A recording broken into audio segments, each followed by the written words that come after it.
प्यारे विद्यार्थियों, आज हम तीसरा चैप्टर स्टार्ट करने जा रहे हैं जिसका नाम है दो चर वाले रैखिक समीकरण युग्म, pair of linear equation in two variable.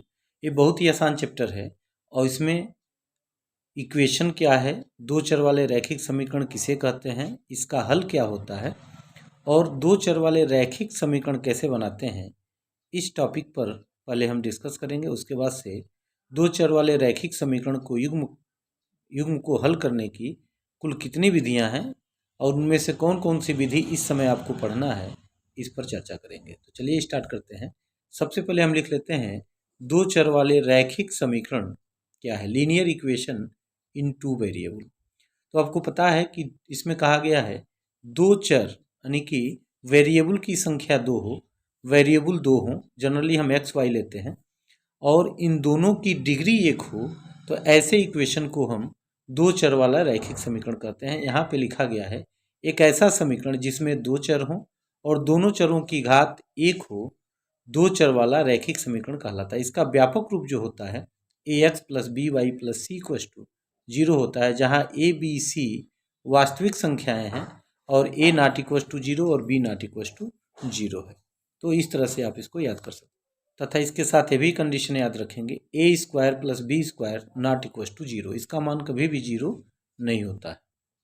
अब इसका डिफिनीशन अगर लिखना चाहते हैं तो ऐसे भी लिख सकते हैं, an equation in which there are two variables and the power of both the variable is one is called a linear equation in two variable. Its general form is a x plus B Y plus c equal to zero where A, B, C are real number but A not equals to 0, B not equals to 0 and A square plus B square not equals to 0। तो आप इसको याद रखेंगे और अपने copy पर इसको note करेंगे। अगर हम उदाहरण की बात करते हैं तो यहाँ पे जैसे हमने लिखा है as 2x plus 3y is equal to 13।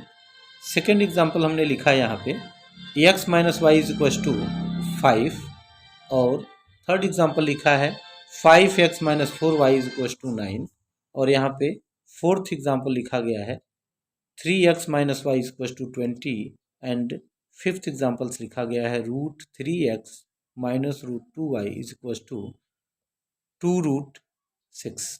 तो इस तरह से यह दो चर वाले रैखिक समीकरण का एग्जाम्पल्स आपसे पूछा जाए तो आप इसको ऐसे लिख सकते हैं।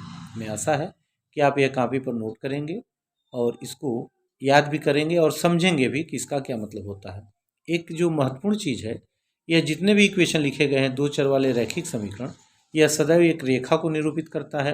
अ linear equation in two variable represent a straight line. इसको याद रखेंगे, जब भी इसका ग्राफ बनाएंगे एक सरल रेखा प्राप्त होगी, हम इसका ग्राफ बनाना भी सीखेंगे। तो आशा करते हैं कि यह वीडियो आप देखेंगे, इसको समझेंगे और इसका ग्राफ बनाना हम अगले टॉपिक में सीखेंगे।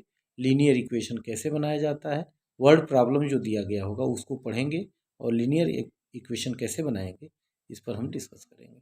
तो चलिए आज के लिए इतना ही, आप इसको नोट करिएगा।